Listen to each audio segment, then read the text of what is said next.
तो पिछली बार हमने क्या किया था, पिछली बार हमने रिपोजिटरी बना के CRUD ऑपरेशन परफॉर्म किया। इस बार हमने पूरा एक से लेके एक पूरा जेनेरिक रिपोजिटरी बना के यूज किया है। ठीक है, जेनेरिक रिपोजिटरी में आप ये समझेंगे कि किस तरीके से हम जेनेरिक चीज़ें बना के, जेनेरिक मेथड्स बना के हम यूज करते हैं, जो कॉमन मेथड्स हैं। बार बार एक ऐसा मेथड हमने बना दिया कि जिसको बार बार बनाने की ज़रूरत नहीं पड़ती। नॉर्मल क्या होता है कि आप रिपोजिटरी जब बनाते हैं तो उस केस में हमें बार बार हर रिपोजिटरी में get, set, put, post, delete जितने हैं इस टाइप के हमें क्या बनाने पड़ते हैं, सर्विसेज बनानी पड़ती है, जिसमें आप किसी सर्विस में क्रिएट कर रहे हैं, किसी में सेलेक्ट कर रहे हैं, किसी में डिलीट कर। लेकिन जब आप जेनेरिक मेथड की बात आती है तो जेनेरिक मेथड के केस में क्या होता है कि आप एक इंटरफेस ले लो, एक सर्विस ले लो, उसमें सब बना दो, जो बेस होती है उन्हीं को हमेशा कॉल करना रहता है और फिर उन्हीं के थ्रू हम एक्सेस करते जाएंगे। तो हमें बार बार अलग टाइप के बनाने की ज़रूरत नहीं पड़ेगी रिपोजिटरी। जैसे सिंपल सा मैंने क्या किया, सबसे पहले मैंने मॉडल में जाना है, यहाँ इंटरफेस में थोड़ा सा मैं स्ट्रक्चर चेंज किया दिया हूँ, इसका सोर्स कोड मैं डाल दूंगा गिटहब पे। देखो, रिपोजिटरी बेस सबसे पहले मैंने बनाया, रिपोजिटरी बेस में मैंने इंटरफेस बनाया। रिपोजिटरी, यहाँ टी टाइप मतलब जिस टाइप को आप पास करेंगे, जब इसको इम्प्लीमेंट करेंगे तो वहाँ पास करना पड़ेगा किस टाइप के ऑब्जेक्ट पे आप काम करेंगे। इसी ऑब्जेक्ट के थ्रू आगे हम यहाँ से एक्सेस करते हैं। ठीक है, इसीलिए लिखा है यहाँ पे टी, वेयर टी और क्लास, क्योंकि क्लास पास करेंगे ना यहाँ पे, इस वजह से टी टाइप का क्लास पास करेंगे, इसीलिए हम यहाँ लिखते हैं वेयर टी कोलन क्लास। ठीक, अब इसको हमने कहाँ इम्प्लीमेंट किया है, गो टू इम्प्लीमेंटेशन, तो इसको इस तरीके से दिखा देते हैं। डेल में गया, हमने रिपोजिटरी में गया। ठीक है, जेनेरिक रिपोजिटरी के अंदर हम रिपोजिटरी बेस में गए, तो हमने क्या किया, यहाँ पे एक रिपोजिटरी अब्स्ट्रैक्ट क्लास बना दिया। अब्स्ट्रैक्ट क्लास इसलिए बनाया ताकि हम इसको ओवरराइड कर सके कहीं भी आगे चल के, हम क्या कर सके, इसको चाहो तो आप एक्सटेंड करके इसके फंक्शन को ओवरराइड कर सकते हैं। ठीक है, तो इस तरीके जैसे ये सारे फंक्शंस बने, इनको चाहो तो आगे चल के यूज कर लो इस एब्स्ट्रैक्ट क्लास को, और आप वो कर सको, क्या बोलते हैं, ओवरराइड करके फंक्शनैलिटी यूज कर सको। या फिर आप क्या कर सको कि अपने क्लास को, जिस क्लास पे आप डेट एक्शन परफॉर्म करना चाहते हो, उस क्लास को यहाँ पे सेंड कर दो, तो यहाँ पे किसी एक पर्टिकुलर क्लास की डिपेंडेंसी नहीं रहेगी। जैसे एब्स्ट्रैक्ट क्लास के केस में क्या होता है कि हम एब्स्ट्रैक्ट क्लास जो भी बनाते हैं और जहां इनहेरिट करते हैं, उस केस में क्या होता है कि मान लो, एक एक इस तरीके से मैं समझा देता हूं तो ज़्यादा, एब्स्ट्रैक्ट क्लास का बेसिकली यूज़ क्या है, ठीक है, क्यों यूज़ करते हैं। जैसे मान लो आपका एक एप्लीकेशन है, ठीक है, और यहाँ पे क्या किया हमने, एब्स्ट्रैक्ट क्लास क्यों बनाएंगे, मान लो ये एब्स्ट्रैक्ट क्लास बना दिया। ठीक है, एक एब्स्ट्रैक्ट क्लास बना दिया, इसका नाम दे दिया पेमेंट सर्विस।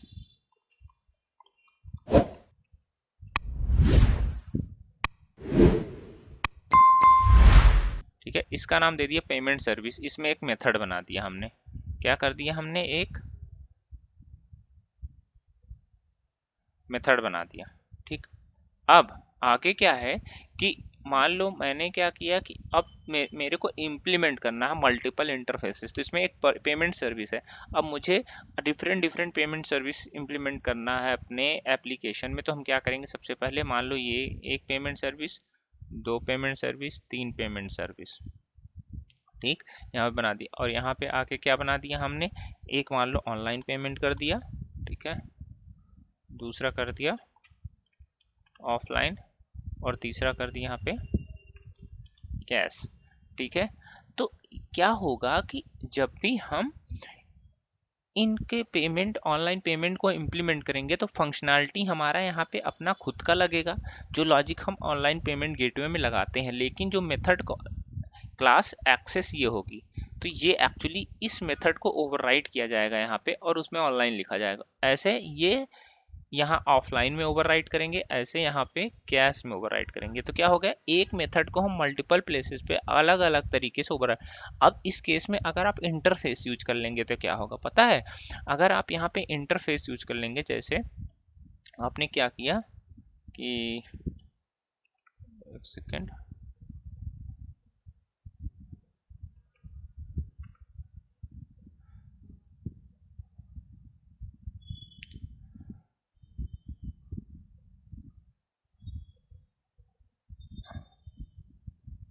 ठीक है, तो आपने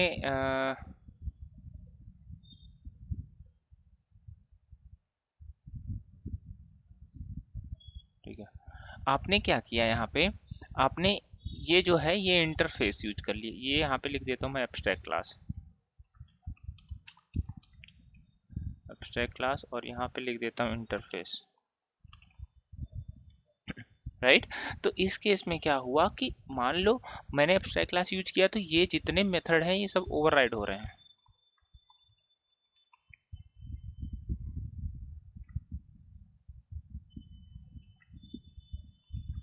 ठीक।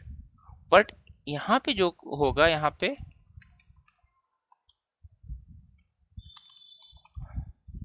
न्यू इम्प्लीमेंटेशन होगा। तो आपसे कोई भी क्वेश्चन पूछे ना तो यही बताना आप कि आप जब इंटरफेस यूज करोगे उसको तो हर जगह आपको नया इम्प्लीमेंटेशन करना पड़ेगा, लेकिन यहाँ पे आप क्या कर रहे हैं, यहाँ ओवरराइट कर रहे हैं, ठीक है। तो जब आप क्या बनाएंगे, ऑब्जेक्ट बनाएंगे, तो ऑब्जेक्ट आपका ये बनाएंगे ऑब्जेक्ट, बट ऑब्जेक्ट इस क्लास में जाएगा, मतलब जैसे इस टाइप का ऑब्जेक्ट बनेगा, मान लो abstract class obj equal to new of online,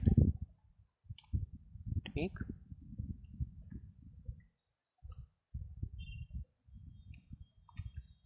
offline, ठीक। यस, इस तरीके से आप यहाँ ऑब्जेक्ट बनाएंगे तो क्या होगा इस केस में, पता है, इस केस में ये होगा कि कोई डिपेंडेंसी नहीं रहेगी किसी एक पर्टिकुलर क्लास की, ठीक है। एक ऑब्जेक्ट के दूसरे ऑब्जेक्ट पे डिपेंडेंसी नहीं रहेगी। यहाँ पे हम बनाएंगे इस टाइप का ऑब्जेक्ट, इस टाइप का ऑब्जेक्ट, लेकिन होल्ड करेगा इसके पेरेंट क्लास में। इसीलिए आप किसी भी मेथड को स्केलेबल बना सकते हैं, ठीक है। आप अगर आपको नया और कोई 2-4 और नया मेथड इंप्लीमेंट करना हो तो उसको यूज करेंगे। इस केस में क्या होगा, जैसे इंटरफेस में थोड़ा भी चेंज होगा हर जगह चेंज करना पड़ेगा, इस केस में ऐसा नहीं है, ठीक है। तो ये भी एक रिस्ट्रिक्शन है। तो चलते हैं वहाँ पे। इसीलिए हमने क्या किया है, अब्स्ट्रैक्ट क्लास बना दिया, ठीक। तो अब्स्ट्रैक्ट क्लास बनाने के बाद क्या किया हमने, इनहेरिट कर लिया आई रिपोजिटरी बेस, क्योंकि हमें पास करना पड़ेगा टी टाइप का, ठीक है। उसके बाद हम यहाँ पे एक प्रॉपर्टी बना दिया get set application dB context का, और पास कर दिया इसके कंस्ट्रक्टर में। फिर हमने सारे मेथड्स को इम्प्लीमेंट कर लिया। देखो इस मेथड में क्या किया हमने, गेट को कर लिया, गेट बाय आईडी कर लिया, क्रिएट कर लिया, अपडेट किया, डिलीट कर लिया। इस केस में अब क्या होगा कि आपको हर रिपोजिटरी में जाके क्रिएट, अपडेट, डिलीट, गेट इसका नहीं बनाना पड़ेगा। यहाँ पे एक बार बन गया है, अब इस रिपोजिटरी को यूज कर लो जहां भी यूज करना चाहो आप, और फिर क्या करो कि आप उस रिपोजिटरी पे एक्शन परफॉर्म कर सकते हो स्पेसिफिक एंटिटी पे, ठीक है। तो जो एंटिटी पास करोगे इस रिपोजिटरी में आएगा, उसी पे ऑपरेशन परफॉर्म होगा। जैसे अब रिपोजिटरी रैपर बना लिया हमने, क्या, तो यहाँ पे रिपोजिटरी रैपर का एक ये बना लेते हैं, हमने क्या बना लिया, इंटरफेस बना लिया रिपोजिटरी, और इसमें हमने अपनी सर्विसेज नॉर्मल बना लिए। ये इसलिए बनाते, ये क्यों बनाते उसका भी एक रीजन है, मैं बताऊंगा, ठीक है। तो यहाँ पे गए, क्योंकि आप इसमें देखो ये क्या कर रहा है, कुछ कर नहीं रहा, लेकिन ये इम्प्लीमेंट किया है इसको, आई रिपोजिटरी बेस को इम्प्लीमेंट किया है। आई रिपोजिटरी बेस आपका ये यहाँ पे आ जाता है, ये आई रिपोजिटरी बेस का एक इंटरफेस बना है, उसको यहाँ पे इम्प्लीमेंट किया गया है। वैसे ये जो रैपर बना हुआ है, इस रैपर का यूज यहाँ पे हुआ है। तो रैपर के केस में क्या कर रहे हैं हम, एक हमने क्लास बना ली और फिर आई रिपोजिटरी रैपर को यूज कर लिया, क्योंकि हम उस कंटेक्स्ट को असाइन करना चाहते हैं उस प्रॉपर्टी में जिस प्रॉपर्टी पे हमें एक्चुअल में परफॉर्म करना ऑब्जेक्ट। जैसे ये आप एप्लीकेशन कंटेक्स्ट है, ठीक है। एप्लीकेशन कंटेक्स्ट को हमने क्या कर दिया, ये जो है अब ये क्या बोलते हैं, एक प्रॉपर्टी ले ली प्राइवेट टाइप की, आई स्टूडेंट रिपोजिटरी टाइप की। उसमें क्या रिटर्न कर रहे हैं, चेक कर रहे हैं अगर इंस्टेंस स्टूडेंट सब्जेक्ट रिपोजिटरी का हो, तो इसके अंदर आप जाएंगे तो क्या करेगा ये हम वहां से पास कर रहे हैं कंटेक्स्ट किस टाइप का है, मतलब जो आपका कनेक्शन स्ट्रिंग जिस पे आपको परफॉर्म करना है डेटा, वो वहां से पास करते हैं, वो किस में जाता है, रिपोजिटरी बेस में जाता है। तो मान लो रिपोजिटरी बेस किस पे काम करेगा, यहाँ पे स्टूडेंट सब्जेक्ट पे काम करेगा, ठीक। तो इसीलिए स्पेसिफिक बनाया जाता है यहाँ पे, अलग रिपोजिटरी हमें किस मॉडल पे परफॉर्म करना है, इस वजह से रिपोजिटरी बनाया जाता है। रैपर मान लो एक तरीके का, समझ लो कि एक तरीके का वो रिपोजिटरी है जिसके अंदर हम सारी रिपोजिटरी को रैप करके डाल सकते हैं, और ईच रिपोजिटरी इज क्या बोलते हैं उसको, responsible for a particular model. ठीक है, जैसे हमारा आई स्टूडेंट रिपोजिटरी है, इसके अंदर हमने क्या किया, हमने स्टूडेंट टाइप का ये यूज किया है। ठीक है, इसमें जो हम पास कर रहे हैं स्टूडेंट टाइप का पास कर रहे हैं। अब अगर हम दूसरी रिपोजिटरी बनाएंगे, मान लो I student subject, I student admission का बना दिया, आई स्टूडेंट एग्जिट का बना दिया, रिजल्ट का बना दिया, तो उसमें उस टाइप के मॉडल जाएंगे जिस मॉडल पे हमें डेटा परफॉर्म करना रहेगा। तो इसलिए हम अलग अलग रिपोजिटरी बनाते हैं। क्यों? क्योंकि रैपर बेस तो बना दिए, तो मान लो कि कॉमन मेथड हम हर जगह यूज करें, रैपर बना दिए कि उसके अंदर हम जिस रिपोजिटरी को यूज करना चाहते हो। क्योंकि अगर मान लो आप रैपर का यूज नहीं करोगे, तो उस केस में आपको इस इंडिविजुअल रिपोजिटरी में सब कुछ मेथड्स डिफाइन करने पड़ेंगे। उस केस में क्या होगा, आप कैसे, क्योंकि यहाँ पे डिफाइन भी कर दोगे तो आपको कंटेक्स्ट कैसे मिलेगा, कैसे आप रिपोजिटरी बेस में पास करोगे कंटेक्स्ट। उसीलिए रैपर का यूज होता है कि रैपर में क्या करते हैं, हम उसी टाइप के रिपोजिटरी का हम प्रॉपर्टी बनाते हैं और फिर हम यहाँ से जो कंटेक्स्ट होता है वो पास करते हैं, इनिशिएट कर रहे हैं। देखो यहाँ ऑब्जेक्ट बना रहे हैं, ठीक है, ऑब्जेक्ट बना के रिटर्न कर देते हैं इसके अंदर। तो ये क्या करेगा, ये कंटेक्स्ट पास हो जाएगा, इस क्लास के अंदर आएगा। इस क्लास के अंदर आने के बाद क्या करेगा, इस बेस को देखो, इसके अंदर आया, क्या किया, इस कंटेक्स्ट इसके अंदर आया, फिर हमने इसी कंटेक्स्ट को इस बेस में पास कर दिया। बेस मतलब रिपोजिटरी बेस के अंदर, और रिपोजिटरी बेस में हम क्या यूज कर रहे हैं, स्टूडेंट सब्जेक्ट। ठीक है, तो ये इस मॉडल पे काम करेगा, क्योंकि ये कंटेक्स्ट मतलब जो कनेक्शन है वो इसके कंस्ट्रक्टर में पास कर दिया था। आप रिपोजिटरी बेस के कंस्ट्रक्टर में देखेंगे कनेक्शन पास है, साइन हो गया। ठीक है, इस असाइन पे, इस कनेक्शन स्ट्रिंग के थ्रू हम इस मॉडल पे परफॉर्म करेंगे डेटा, तभी वो इनिशिएट होगा, तभी हम मॉडल पे डेटा परफॉर्म कर सकते हैं। इसीलिए रिपोजिटरी बेस कॉमन के लिए होता है, रैपर रिपोजिटरी रैपर यूज किया जाता है ताकि हम सारी रिपोजिटरी को एक ही इंटरफेस के अंदर हम रैप कर सके और फिर उसको इम्प्लीमेंट कर ले। इम्प्लीमेंट करने के बाद हमें जहाँ भी कोई भी ऑपरेशन परफॉर्म करना रहे तो हम परफॉर्म कर सकते हैं। तो बेसिकली ये पूरा इतना कहानी है। इसको डेप्थ में और बताऊंगा मैं, थोड़ा सा वो बना लूंगा मैं डॉक्यूमेंट, जिसमें आप लोग थोड़ा फंडामेंटली पढ़ सको कि रिपोजिटरी बेस और रिपोजिटरी रैपर क्यों यूज होता है। आई होप पूरा नहीं समझ में आएगा, लेकिन थोड़ा बहुत तो जरूर समझ में आया होगा। बट ये ऐसे तुरंत में भी तुरंत ना समझ में आया, थोड़ा टाइम लेगा जरूर, तो इस पे प्रैक्टिस करने की जरूरत है। Yes sir. तो ये हो गया, तो हमारा ये चल रहा है। अब थोड़ा सा हम इंसर्ट करके देखें क्या इंसर्ट काम करता है कि नहीं करता है। तो यहाँ पे हम मान लो एक पोस्ट बना दिए और यहाँ पे ट्राई करते हैं, देखते हैं कुछ एरर आता है या इंसर्ट होता है। तो ये कह रहा है कि user detail field is required. ठीक है, इसमें कुछ फील्ड रिक्वायर्ड है, जैसे मान लो सब्जेक्ट आईडी डाल दिया हमने, वन सेमेस्टर वन डाल दिया और जो वन डाल दिया। अब क्या यहाँ पे आ पा रहा है कि नहीं देखो।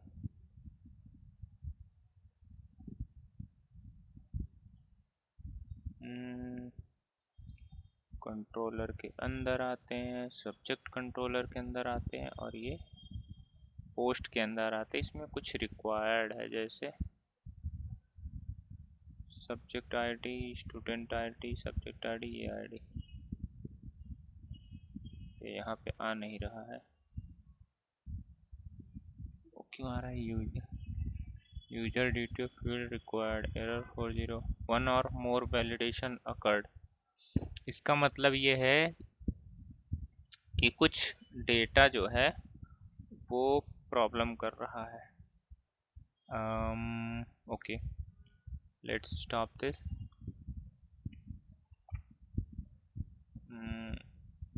इसको कमेंट करते हैं और देखते हैं अब आता है कि नहीं।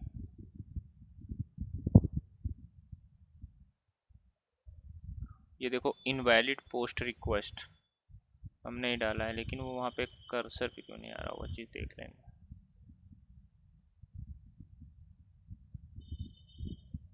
वन और मोर एरर कट, ये देखते हैं क्या है।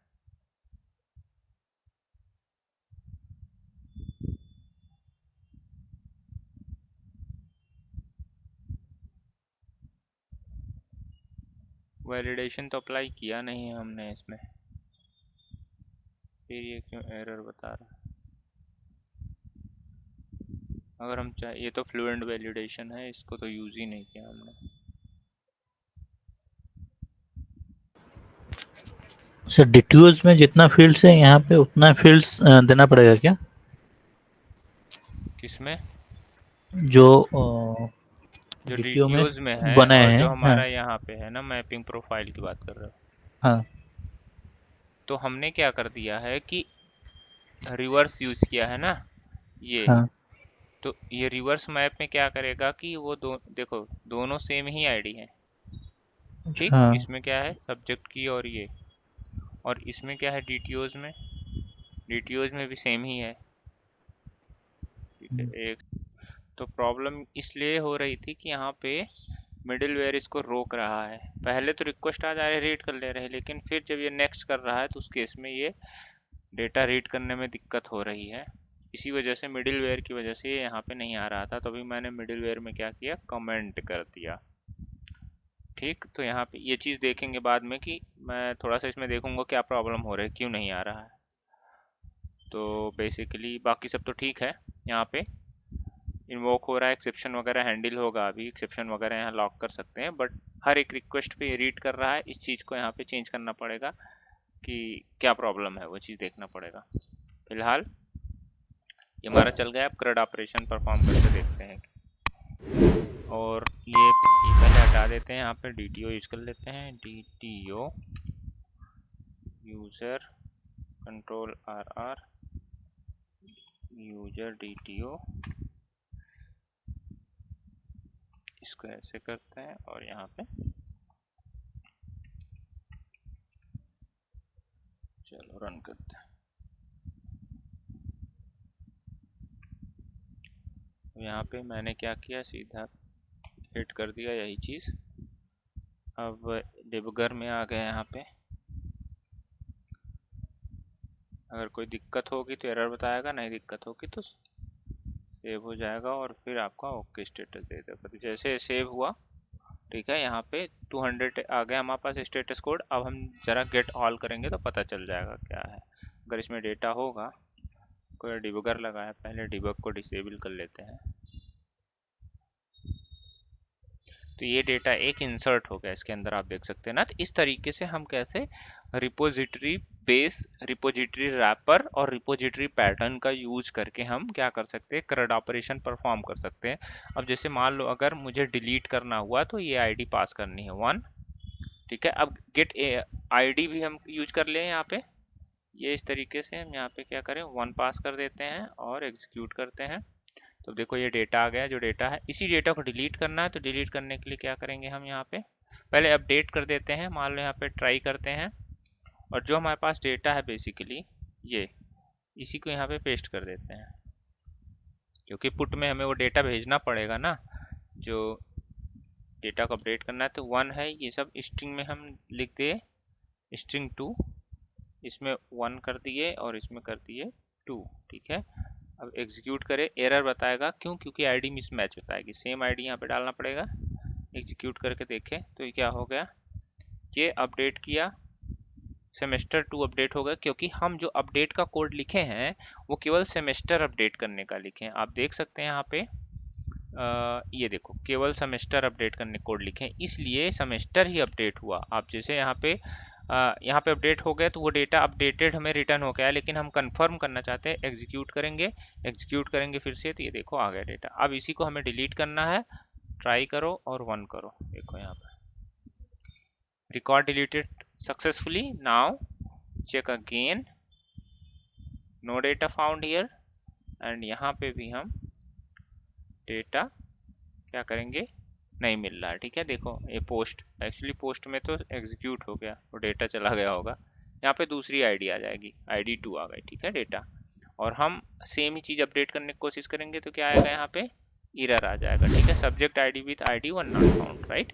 तो हमारा सारा कुछ चल गया सक्सेसफुली। कैसे एपीआई काम करती है, कैसे हम रिपोजिटरी पैटर्न और बेस, ये सारा मैंने कर दिया है। इस कोड को मैं गिटहब पे डाल दूंगा, तो आप लोग वहाँ पे जाके एक बार गो थ्रू कर लेना। ठीक है, बाकी अब नेक्स्ट क्लास में समझेंगे।